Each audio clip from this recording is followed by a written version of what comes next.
Welcome to Unstitching ADHD Urban Ed Talks. I'm your host, Dr. Stanley Akio, and I'm honored to introduce today's guest, Dr. Wanda Labrador, who will share a lived experience as an individual with ADHD, a devoted parent with a child with ADHD, and an accomplished educator. Wanda, thank you for joining us, and we sincerely appreciate your willingness to share your journey with us. Can you tell us a little bit about yourself? Thank you for having me. So my name is Wanda Labrador. I am an educator of about over 20 years. More recently, I am actually a director in a district. So I have had many different experiences in the classroom, outside of the classroom. I am also the mother of 5 children who recently finished her doctorate in education, and I'm Wow. very, very proud of that. And in someone who is living with ADHD and surrounded by people with ADHD. So I'm excited to talk about how it has impacted me and in my life. Wow, thank you very much and congratulations. That's a great accomplishment. Can you please describe to our listeners what it's like living with ADHD?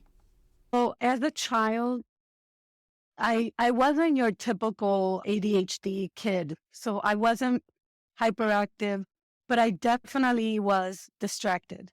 I would look out the window, I would daydream a lot. A lot of times I was the one kid that would say, "What are we doing?" when the teacher just gave the instruction. So very typical, kind of being a step behind, but not enough to be noticeable.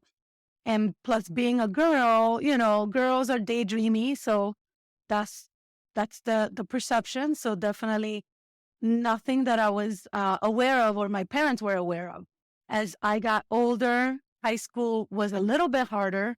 I graduated high school as a 16-year-old. So I was actually early graduating. I was kind of bored with high school, but at the same time wasn't the best student. So it's kind of interesting how that happened. But I did manage to graduate early, started college early, and became a mother very young. I wasn't even 20 years old when I became a mother.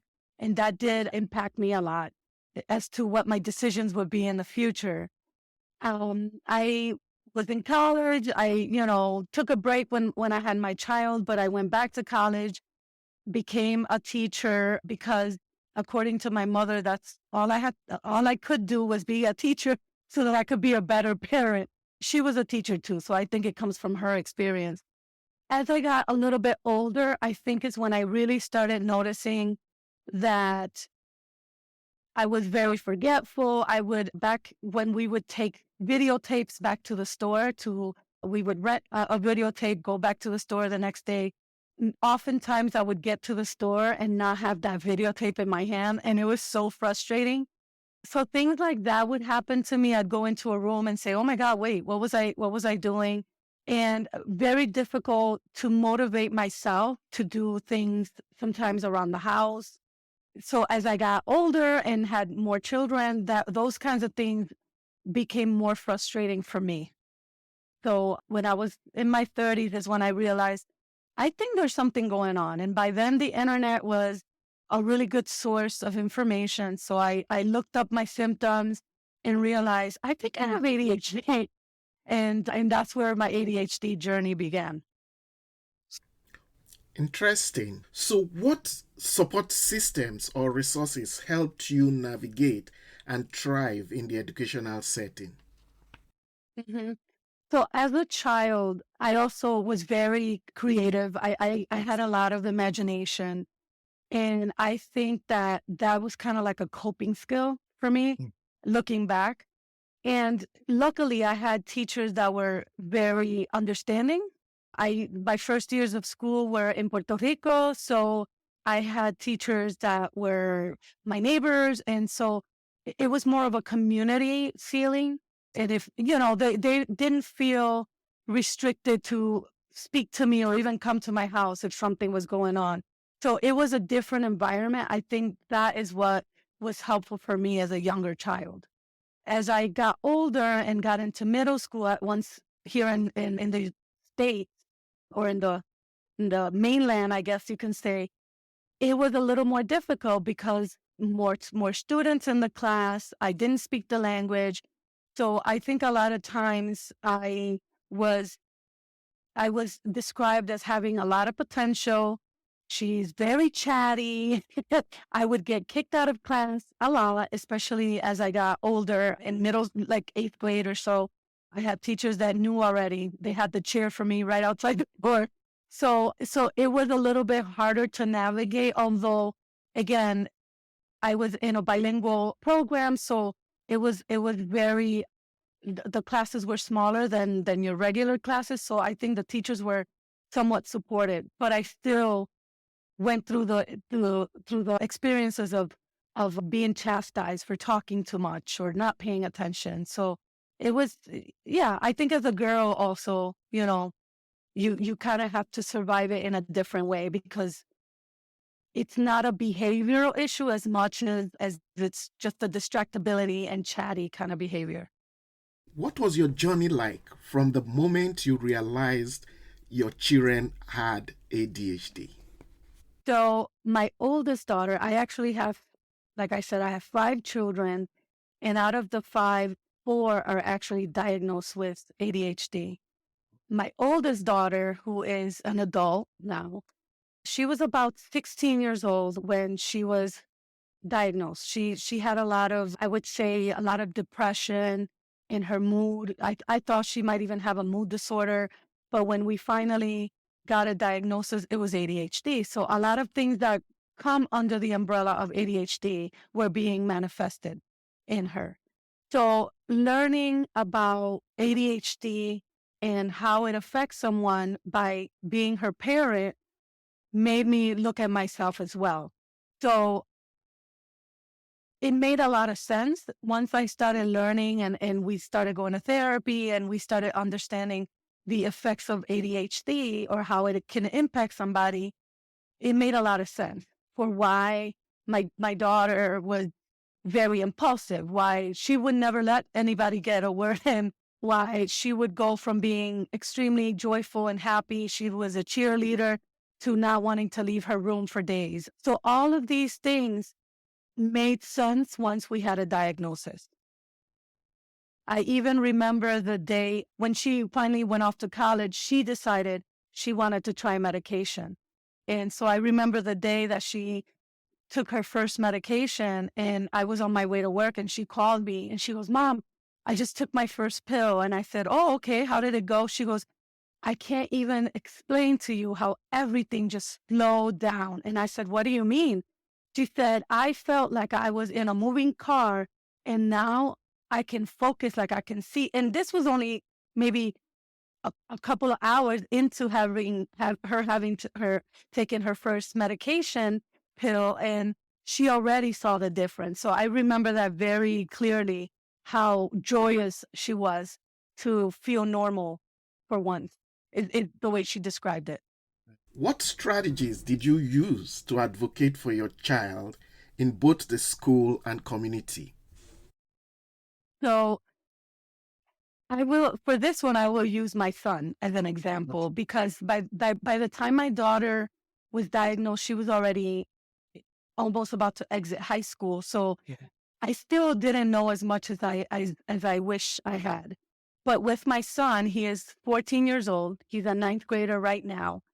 And ever since he ever entered school at pre-K, he was always a child who would get into a lot of trouble. He had no special spatial awareness. He would kind of, truck through a group of kids, bumping kids out of the way. He was never um, ill-intentioned child, but he was always getting in trouble.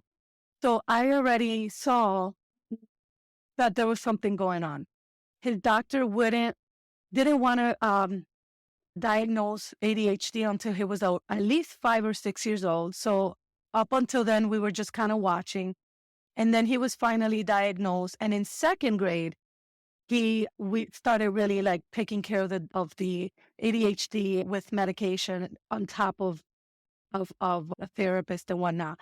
How have I advocated? Well, I have always been extremely vocal in telling teachers, like, listen, I know my son, I know how his behavior can impact himself and how it can impact others.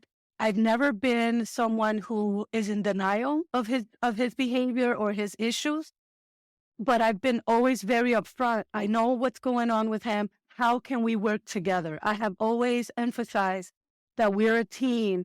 His doctor, myself, and the teacher, we were always a team. So I always felt like, listen, I'm accountable, but you're accountable. The doctor's accountable. We have to work together. And so if there was ever anything that he was getting in trouble for or anything that I knew was that ADHD related, I made sure that I would address it so that he wouldn't be the one suffering the consequences. Not to say that I could always, but by third grade, I was able to get him a 504 plan so that there were some legal language involved in his education. I knew that us just having that conversation and saying, Justice is struggling, my son is struggling, or this is, I knew that that wasn't enough, that we needed to have some sort of document, some sort of legal document that would hold them accountable and would provide the space so that we can sit down every year and talk about, okay, what are we going to do next year? This is how this year went. What are we going to do next year? So I have just made sure that I use the knowledge that I have about ADHD and about the educational system to advocate for my son and make sure that he's being treated with equity. And that's the best that I feel that I can do, is to make sure that he's being treated with equity. How receptive was the school to your involvement and advocacy efforts? So I think the school, the district that we live in, has always been very receptive to my guidance, because they have always looked to me before making big decisions about my son. He's had very phenomenal principals, with the exception of middle school. Middle school was a little tougher. And I think that the middle school principal that was appointed later, maybe he was a 7th or 8th grader by then, wasn't as understanding, I guess. So he did get chastised a lot, got put in school suspension a lot, got kicked out a lot, and that kind of thing, where I think that it was not very much necessary for him to go through all that. But that was an exception. Up until now, almost everybody has been pretty good about it. And they understand that I am an educator and that I know my rights and that I also know what their responsibilities are. So I haven't really had too much trouble, but I can see how, if a school is not doing right by the child, how they can see that as a nuisance, because they don't want to have to be held accountable. This district, luckily, has been pretty receptive. I'm not going to say they're 100% or that they're perfect in any way, but they at least understand that whatever I'm doing is for the benefit of my son.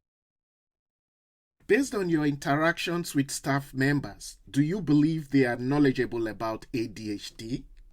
Yeah, I think they're somewhat knowledgeable, especially the counselor or the social worker. They're much more knowledgeable. Teachers sometimes need a reminder that, some of these things are impulsivity, or, he's not doing certain things to be mean or to be disrespectful, that sometimes he can't control some of the things. Now, I can't say that it's all the time, but he has had teachers, and he has at least one now, that isn't as understanding about the manifestations of ADHD and think that maybe he's doing certain things on purpose. So he manages to get himself in trouble in those classes. However, has no trouble in the classes where the teachers are better prepared and better educated, because they know how to deal with his behaviors, how to engage him, and how to stimulate him in a way that is productive. Thank you. What strategies have you found effective in managing ADHD symptoms and maximizing both your potentials and your kids? So for me and for at least two of my children, I will say acknowledging when medication is warranted, being open to trying the medication and see how it can balance me out, myself and my kids. So that has been really helpful. Me personally, things like visuals, calendars everywhere, calendar on the refrigerator, calendar at work on the wall, calendar on my phone. So those kinds of things keep me focused and keep me more organized. The one on the phone is one. It's wonderful because it comes with reminders as well. Um, so that has been really helpful. Things like writing items down, whether it's a shopping list or an experience that I had. So journaling, writing things down has been extremely helpful. And setting, like I said earlier, reminders, but reminders for all kinds of things. So if it's a voice memo or if it's an alarm to remember to look at that note that I wrote myself, sticky notes. God bless whoever created sticky notes because those are wonderful. And I can say the same thing for my kids. I noticed that those things are also helpful for them. Wanda, for those listening who have multiple children with ADHD like you, how do you manage to find the balance? So to be honest with you, there's a lot of being mindful of yourself. There's a lot of forgiving yourself and allowing yourself to not be perfect. I find that in my professional life, I tend to be more intentional about being organized, about making sure that I do everything when it's due, things like that. So I work really, really, I mean, it's mentally exhausting, but I get it done.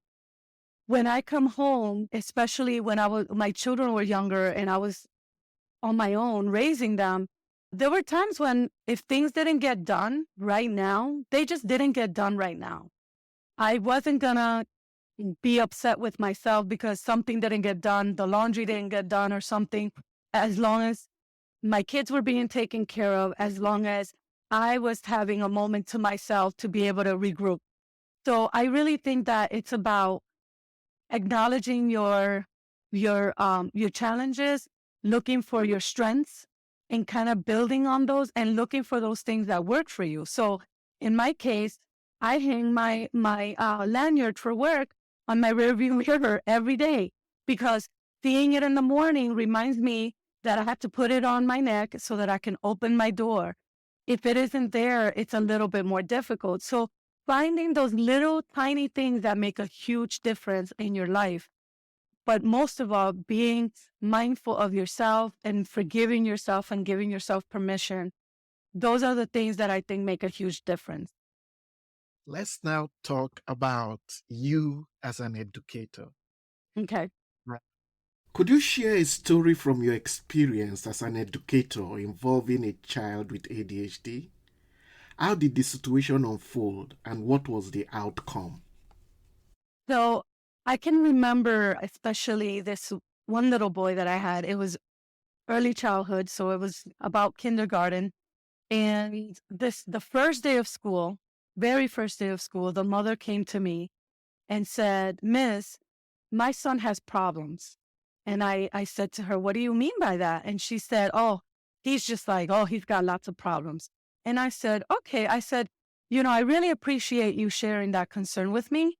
I just met him today, so I just want to make sure that I get to know him. And once I get to know him a little bit better, if I notice anything, then we're going to have conversations. But I appreciate your concern. Of course, I was suspect. I didn't love the fact that this parent greeted me by saying there's something wrong with my son. It made me sad. So, of course, as a parent, it made me sad. But as a teacher, I said, okay, let me keep an eye out, see what's going on. The little boy was lovely. He was beautiful. He was energetic. He was just like every other little boy. Plus, he had a little bit of extra, a little extra. So, as a person with ADHD, as a person who has kids with ADHD, I can look at him and say, "Oh my God, he behaves just like my son." Oh, I've seen this before. But what it did for me was it made me think about ways that I can engage him So he was my little helper. Oh, somebody has to go to the nurse's office. Why don't you take such and such with you so he can accompany you? Anything that I could do to get him moving and get him to spend that energy, giving him tasks around the classroom, picking up things so that it would kind of be an outlet for him to expend his energy. We would go to the playground a lot. I would encourage him to ride, we had tricycles, ride the tricycles, climb the wall, etc. And the mom oftentimes would come in and ask me how he was doing. And she looked at me kind of side-eyed a little bit when I would say to her, your son is really smart. And it's almost like she was expecting me to say, you're right, there's something wrong with your son. I don't know if maybe it was her first child. I want to say maybe he was her oldest son, so she didn't know what little boys look like. Maybe someone else came to her and said to her, this little boy, there's something wrong with him. But all I know is that I felt and shared with her all of the time that he was extremely smart, that he was extremely capable, and that he had nothing but potential. And especially as being such a young child, he wasn't even in first grade yet. So I will always remember him. And I can't wait to see him one day. I know he's got to be a teenager because he's about my son's age, and to see how his schooling turned out. But I just felt there was no way that I was going to do any kind of intervention with him because I knew that it was just, he needed to expand that energy. He needed to find that outlet.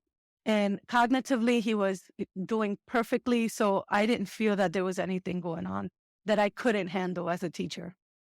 So, from your past experience, how can teachers effectively create an inclusive classroom environment for a hyperactive student amidst the challenges of managing a full classroom? So, first and foremost, I would say whenever you look at a child, if you have your own children, try to look at that child and envision your own child, even if it's for a moment, just to center yourself and say, okay, what would I want my child's teacher or my child's administrator to do right now or to say right now? So first, put yourself in that place, right? Second of all, understand and acknowledge that not all children, not even kids that have ADHD, learn in the same way. And just because they might have ADHD or present with symptoms of ADHD doesn't mean that that they should all be treated the same. So definitely building relationships, looking at what their strengths are, building on those strengths. I've been someone who believes in restorative practices. I've always engaged in restorative practices, even before we knew them as restorative practices. I have always felt that, every day is a new day. And you cannot hold a child accountable for what they did yesterday, especially a young child. There's no way. So having a restorative mindset, having a growth mindset, and thinking about how would I want my child to be treated in this situation? How can I help this child learn from the situation that happened, right? But additionally, treating each child as an individual. So if you notice that little Johnny likes sitting on the ground to work on the carpet, let him sit on the carpet. If you see that someone does better by laying down and writing vertically, you know what? Let them do that. The point is, we need to think about some of the rules that we have in our classrooms that are super arbitrary and they don't make any sense to children that are neurodivergent. They need a little bit of a different way. And it's okay if out of 20, 19 are sitting at their desks or in their groups and that one child is on the floor. If that makes them comfortable, let them do the work that way. So let's not be so uptight about having students follow rules, and let's start paying attention to what our kids need. Not what we think they need, but what they really need. And stop making it about us, the adults. It's about the kids. As an administrator, how do you advocate for understanding and accommodations for individuals with ADHD in your school and the community? So because I do a lot of walkthroughs going into a lot of classrooms and I see a lot of styles. Whenever I have noticed that students are not being treated in the way that they should, or they haven't been receiving the accommodations they should, I try to address it. First of all, I address it with the teacher or whoever, if it's a group or if it's a grade level. But for me, the biggest impact has been educating others. So if that means putting together a presentation on practices, then that's what I've done. If that means putting out a newsletter about ADHD, and as a matter of fact, I receive the Attitude magazine newsletters, and I have shared articles from there all of the time when I see that it can help someone in the school. So if it relates to classroom management or any kind of understanding, I share that. So for me, knowledge is power, obviously, and I think that if you share with others not only what practices are out there, but also what it feels like to live with a child who has ADHD or be an individual who has ADHD, I think those things are very impactful. As a matter of fact, I have talked to many parents who have come to have conferences or anything with the teacher, and maybe they know that the child has ADHD and they're afraid to allow them to try medication or something like that. And I usually will give them a testament. I will say, listen, I know it's not for everybody, but let me tell you about my story. So I think by sharing your own story, your own challenges, make people see you as, okay, this person is not just a teacher or an administrator. This person is a parent. This person is also someone who lives with ADHD. And maybe I should listen. Even if they don't, at least you put your own story out there. And if it didn't help that one parent, it'll help the other. But I have had many conversations with parents where they walk away feeling like they understand it a little better. And then they come back and we talk about it more and more. And I share books and I share articles. And so that's the way that I deal with others, whether it's teachers or parents, and trying to help them with the students that have ADHD. So let's talk about training. Have you observed any specific ADHD focused professional learning experience within the educational system for teachers and administrators? Nope. I will be honest, I haven't seen as much as I'd like to. I think that there's been training surrounding trauma-informed practices, which is wonderful. I've seen a lot of training surrounding restorative practices. I haven't seen as much on ADHD or neurodivergent students because it's almost like that's reserved for practitioners. So if you're a social worker or if you're a counselor or if you're a special ed teacher, then you might get more training or have more opportunities to learn about these things than if you are a mainstream or, classroom teacher or staff member that does not typically work with students who have disabilities. So it's a little bit of a difficult situation because the practices that we use with children who have ADHD are just good practices. And so it would be really helpful and beneficial to all students if teachers were better educated about it. This has been so insightful. I would want to know, there are parents out there are teachers out there are educators out there are policymakers out there.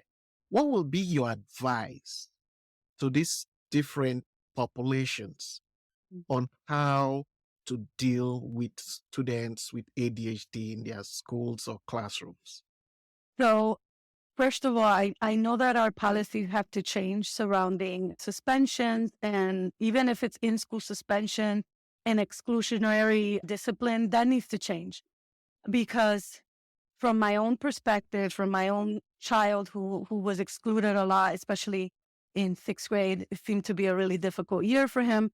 It doesn't feel good to know that your child is being excluded from the classroom, that they're being put in a room, mind you, like a little baby prison, because maybe they couldn't control their impulses.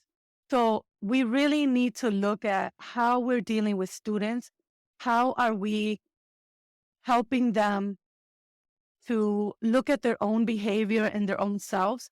Because if we're just going to push them out and not really come back and revisit the root of why it is that they're behaving in a certain way, then we're really doing them a disservice. And we're doing ourselves and our other students a disservice too, because it's just a cycle that isn't going to end.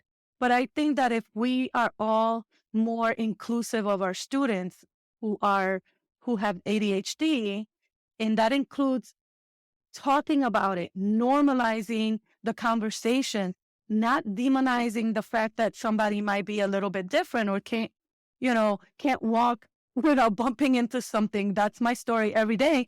We need to normalize those things so that we're not stigmatizing ADHD. So again, talking about it, bringing more information into the classroom to be shared with everybody, with students, with other teachers, with administrators. Perhaps policymakers should come into schools and see how children are being, if there's any accommodations or if there's any kind of practice that is actually being beneficial to our students. And if there's negative practices, like I said, suspensions and exclusionary discipline, then we need to figure out a better way. So if it means having less less arbitrary rules, like I said earlier, and more looking at what it is that our kids need, I think that would be extremely helpful. And again, ADHD is not a bad word. It's also not a crutch. It's not an excuse.